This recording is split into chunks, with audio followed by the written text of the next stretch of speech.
Hey, thanks for joining me for another edition of Tea with Tasha. Thanks for liking, subscribing, sharing, getting the word out. Thank you for all the positive feedback.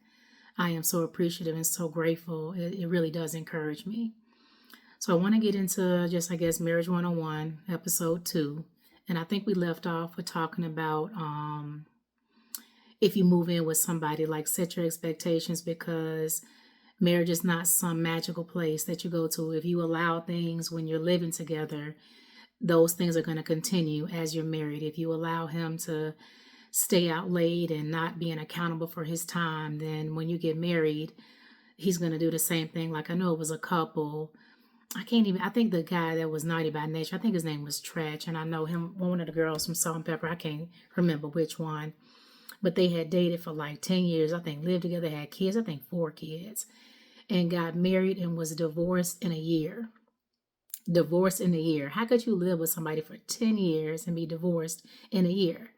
Because marriage comes with a certain set of responsibilities, a certain set of expectations. As women and as men, we have expectations. And so if you live with someone and you don't set any expectations and anything, you just kind of you living and you happy to maybe not be paying rent or whatever, you're training him for how he's going to behave later. And if you do make it to marriage, he's not going to behave any differently, and it's almost going to be impossible to retrain him because he's going to really be looking at you like you crazy. Like, why now why didn't you say something sooner? If this was a problem, why is it a problem? And you should say something as soon as things happen. And don't make it a habit of living with men because, like I say something special for your husband. You want those experiences to be new because also, if you continue to live with multiple men, you're going to get accustomed to living with men and you're going to get accustomed to, like, it's not going to be a new, genuine experience for you. So you're going to have triggers. You're going to have, well, so and so did this. And, it's just going to be too much kind of like history, too much, just baggage. And you don't want to give everybody that. Make sure that if you're giving that to somebody, that they're special and that they plan on being your husband, and just not in boyfriend mode. I'm going to see where it go. Yeah, you can see where it go at your house and I'm going to see where it go at mine. We don't need to live together because it's just too much. Without a clear expectation, meaning that he has made it very clear that we're going to be together, that there is no wavering, there is no in and out, that there is stability in the relationship, and we are clearly moving forward. Clearly moving forward. Don't get caught being somebody's old lady. Whatever you allow will continue. So whatever you allow will continue. Kill it before it grows. Kill it before it grows because it will grow into something more and more. If staying out late is a problem for you, then say something, address it, and have some expectations like, hey, I want you to be home at so and so time because, what's open after 2? Legs. That's what's open after 2. So you need to have yourself home at a reasonable time. And for women, same thing. You need to have yourself home at a reasonable time. Respect, your union and what you're building together. And when you are like upset and triggered, watch your delivery. Watch your delivery. Sometimes we get upset, because there are going to be growing pains. Blending lives is not easy, especially if you have an established life. It's easier when you're young and you both moving in. Like, say you young and you in your 20s. I would say 20s because that's young. 30s is not as young, but in your 20s, maybe early 30s. But you moving in together, like those are your first experiences together. And I think that that's awesome. You should have those first experiences together because you don't want it to be like stale in a way, and it's easier to blend and compromise when you're younger. The older you get, the more set you are going to be in your ways because you've established yourself. So it's going to be a bit more challenging to combine because you have already established yourself. He has already established himself. But compromise is key. That's literally marriage equals compromise and commitment. And be mindful of triggers and minefields. You don't know, and that's the thing about triggers. You don't even know you've been triggered until it's done. You didn't see it coming. It just is what it is. And you just have to, navigate those instances. And like I say, watch your delivery. So let's say you have an argument or something happens, and if you're married, let me just tell you that at some point when you're married, your husband is going to do something so ridiculous and just like a thoughtless act that it's going to hurt your feelings. It's just going to hurt your feelings. And it's not that he was malicious. It's not that he, was trying to hurt you. It's just going to be a thoughtless act. Like I had one girlfriend, her husband had gone to the store and bought like pop. And it was like buy 3 for 12 or whatever the sale was. And he literally came home with like all the flavors of pop that he liked and did not bring her any. And it was like cases and cases. And she was so upset, like, what is wrong with you? Like, how could you come back with pop just for yourself and nothing for me? And she like literally turned him around as he was trying to bring the pop into the house. She said, no, you need to go back to the store and you need to go get me pop that I like, because that's thoughtless that you would just go to the store and buy yourself pop and you wouldn't even consider me. But in the man's defense, if he's been going to the store and buying pop that he liked for however many years he's been doing it, his thought pattern wasn't to think of you because he hasn't been. And that's the transition that men and women have to make in marriages, is that I have to consider this other person. And if we had blended families, I have to consider this other person and these other children. Like, I have to consider everybody. You just can't consider yourself. You just can't go to the store and get something for yourself and not get something for him or her. You know how that goes. And so, that was a trigger. That was something, and it happened. It was upsetting. But at least at that moment, she communicated and told him what he needed to do to fix it. And if he's a good man and he loves you, he will. And it's not that he was trying to be malicious or anything like that. It's just like they process things different. Like sometimes it's almost like a brain fart, like they literally just didn't think, and that can be challenging. It can really be challenging when you reach that point where he does that. But address it, be mindful of how you deliver things, but address it and say it was hurtful and tell him what he needs to do to fix it.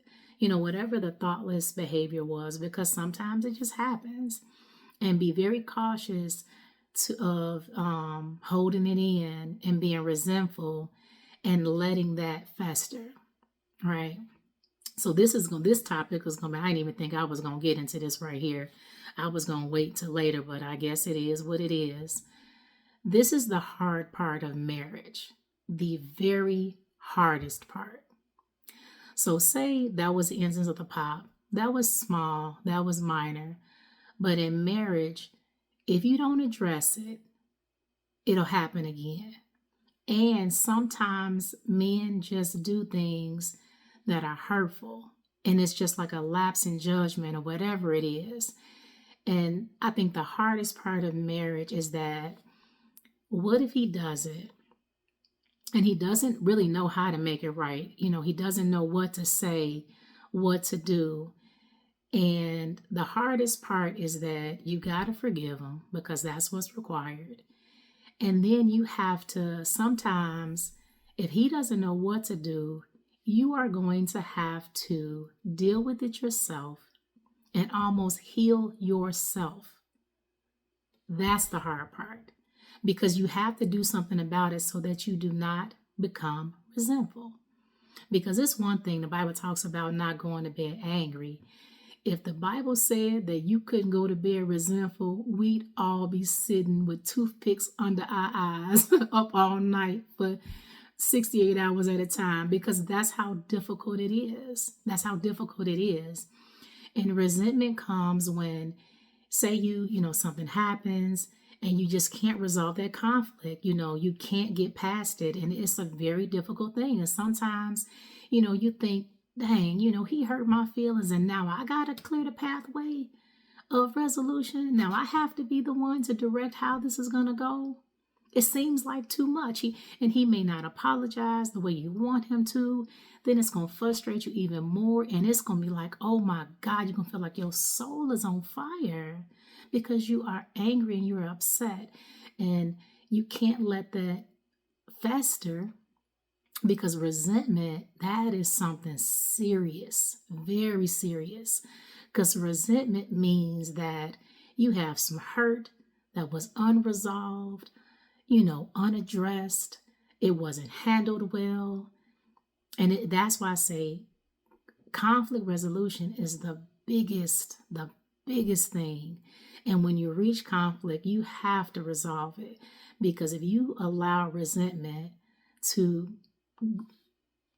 develop, like to grow, to be planted, that is going to be such a dangerous and tricky thing. And then you will start to not be vulnerable, not communicate. You'll start to withdraw, shut down.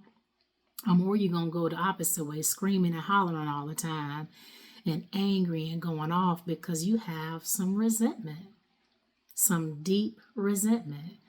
And it's probably also tied to something from your past.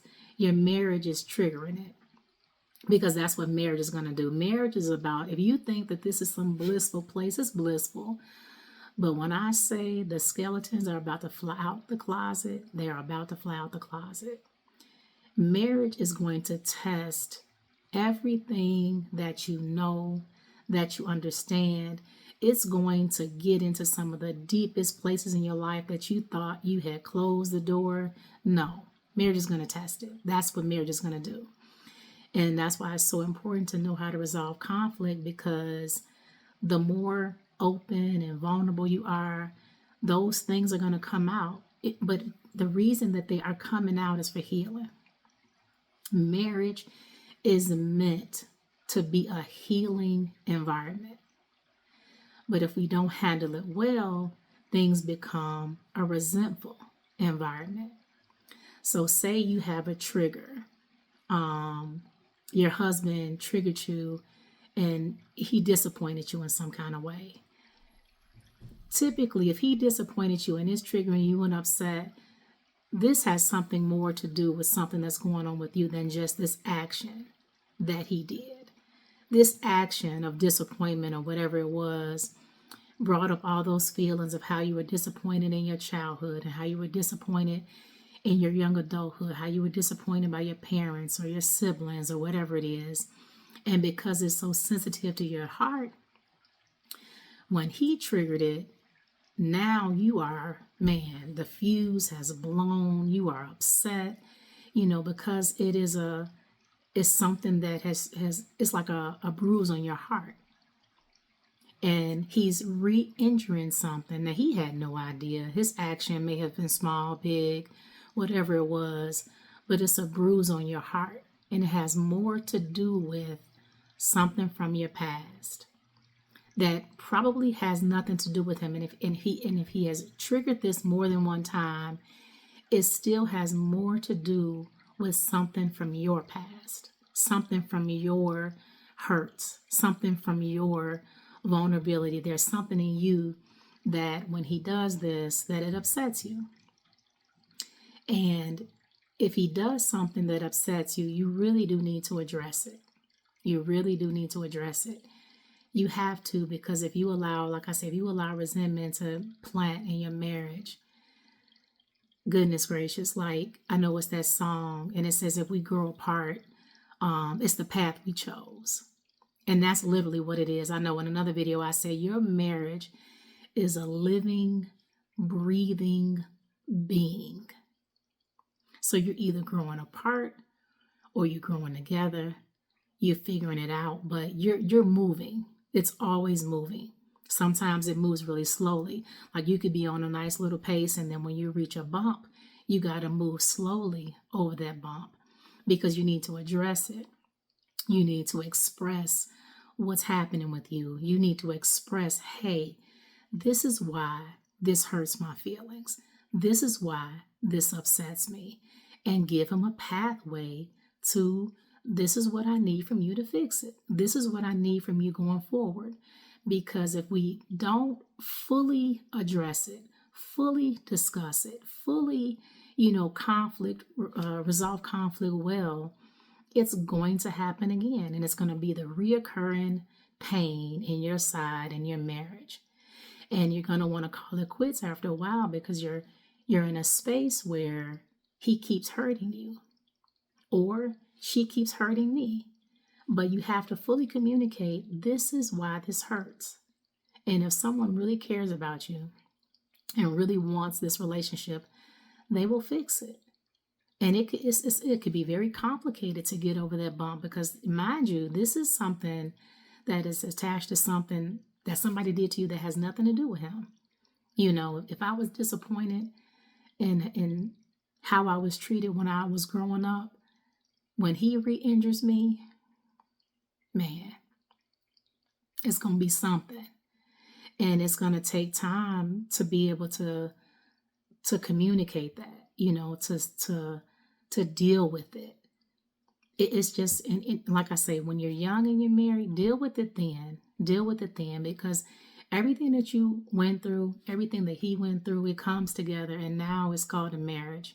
And now we're building a life together. And all of those things, those deep hurts, they're going to come up. But the reason that they come up is that your marriage can be a healing environment for you, where you can finally get the love that you so desire. And that's why it's so important to love yourself. See, if you do some of this work on yourself before you get married, then it won't be so bad because you can communicate, hey, these are my triggers. These are things that bother me. Like, say we were married and the hamper was someplace random upstairs, I guess, in the laundry room. And so I just kind of put the clothes on the floor. And so my husband communicated, like, it bothers him that the clothes are on the floor. I guess he had some bad experience or something. And I just would have never, even thought about that. But that's not my experience.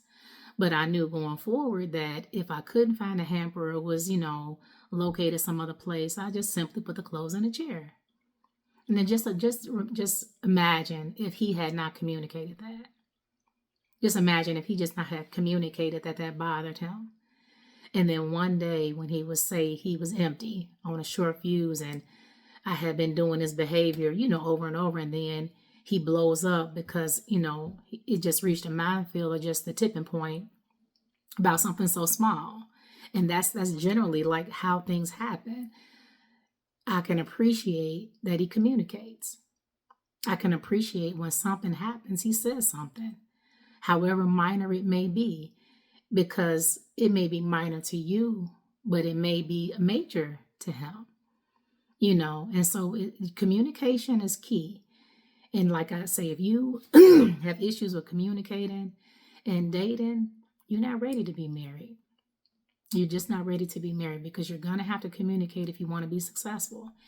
You're going to have to communicate even when it hurts, even when it's upsetting, even when sometimes, like say you hit a minefield, this information, you just may be realizing this yourself.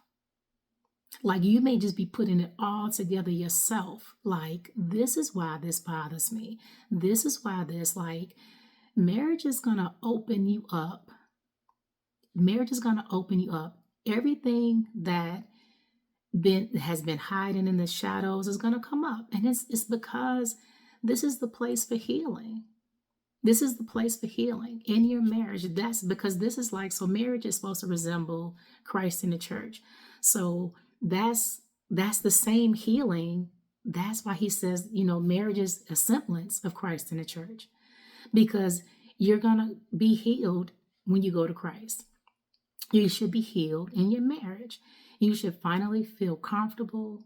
You should finally feel loved. You're going to start just kind of peeling back the onion. He's going to start doing the same thing, dealing with the triggers that he has. Excuse me. It's going to be an awesome experience. And that's the part of becoming one flesh. that happens, becoming one and building that connection and relationship. Because, like I say, your marriage is a living, growing being, and it is its own thing. And you should be building and deepening that bond day by day, day by day, day by day. Because, say, when crisis hits, a child gets sick or anything happens, when you're in crisis mode, you just trying to survive. So you're not going to be in build mode. And so that's why you build when you have an opportunity to build. So say you're married and a parent gets sick. And so now we back and forth to the hospital. We back and forth to the hospital. We just survive and we just take out, man, doing the best we can. And you're not building because you can't, because you're in crisis mode dealing with a family issue. If your marriage was already on shaky ground, it's about to sink because you haven't built enough of a foundation for that to happen. You haven't built enough of a foundation for you to be able to attend to something else. You haven't, it's like a bank account. If you haven't been putting money in the bank, money in the bank, money in the bank, when crisis hit and somebody lose their job, how you going to pay the bills? It's the same thing in marriage. I try to make sure that my husband's love bank is as full as possible because I know that I can get very busy and not neglectful, but I can get busy. I can go to the shop and be there for 12 hours. I could just be completely gone, absent. But if I have built up the love bank and made sure that he was fully loved, then my absence is not going to bother him because he feels loved. He feels cared for. He knows that she got me when she got home, that he doesn't feel neglected at all. And like I tell him, I said, hey, sometimes I can be a better mother than wife because these kids only get one childhood. So I'm going to do what I got to do concerning them. If I get too far, just tap me on the shoulder and say, hey, don't forget about me. Or, hey, I need some attention. Or just do something. Send out a smoke flare, whatever you got to do. But like I say, I could be a better mother than wife because I know these kids only get one childhood and it means everything. Like this is who they're going to become. So it's so critical to invest in them while you have them. And the thought is that, your marriage is going to be there, but it's not if you don't invest in it. So you do have to learn how to multitask. But it's so critical to invest in your marriage and invest in getting to know one another and invest in making sure each other's love bank is full. Do those things that you did when you were dating, small things, whatever they were, things that make him feel loved, and he should do the same for you, whatever those things are. Don't ever stop dating one another. Don't ever stop, loving one another, texting, I love you, just those small things, because you don't want to open the door for just a feeling of neglect. And like one of the biggest enemies of marriage is taking somebody for granted. Man, do not take your spouse for granted. I live a very grateful life. I have like very gratitude practices. Like when every morning when I wake up, I say, thank you, Lord. Good morning. I love you. Like I'm very grateful for those things. I try to practice gratitude.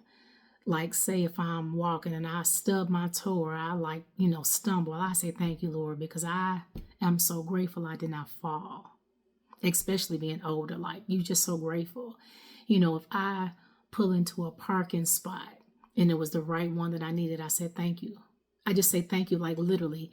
Like I'll just say thank you for anything. Like when I go into the store and I find what I need and say it's the last one, I say thank you. Because literally I went into the store one day and there was one cabbage left. Oh my goodness, one cabbage left. And I needed it because that was what dinner was. And so I say thank you.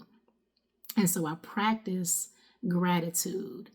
I always practice gratitude. I remember when I was dating, one of the major themes And this isn't, potentially second marriages. Most men complained that they were underappreciated, that, nobody appreciated what they did because you just got so used to it. And that is the enemy of like progress. That's the enemy of marriage, is just to be ungrateful, just to take somebody for granted. Do not take your spouse for granted. Do not take for granted that they're always going to be there. Don't take for granted that they're just always going to do right. Like, they will, but don't take that for granted. Let them know that you appreciate them. Let them know that you're grateful and thankful for those small things often. Thank you for taking out the trash. Thank you for putting gas in the car. Thank you for bringing all the groceries in. Those things matter. Practice gratitude and teach your children to be grateful, because it's nothing worse, because ungratefulness turns into entitlement, and that is a beast in and of itself, because now you are so ungrateful that you feel so entitled to everything.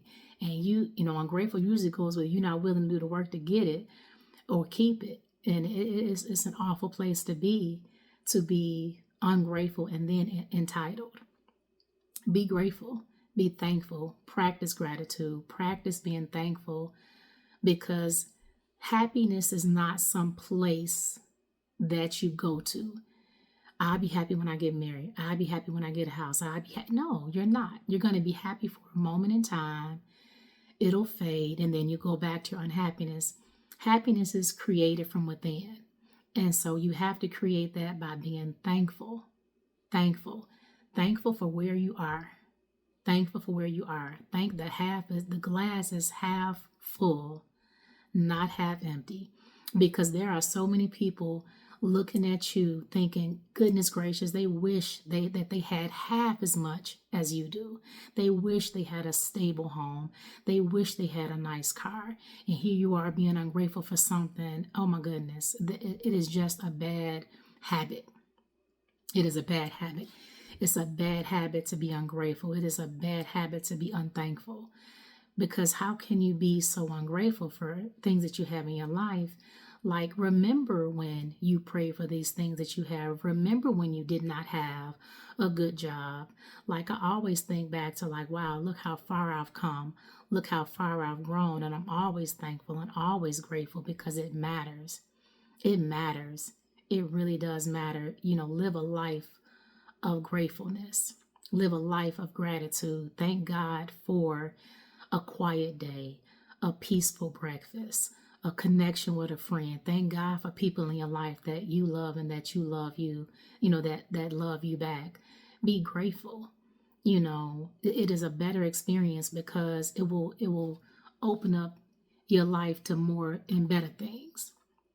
If you always ungrateful and you always unhappy and you always complaining, you're never going to be appreciative. You're always going to be chasing the goal, chasing like, oh, if I could just get this, and you get it, then what?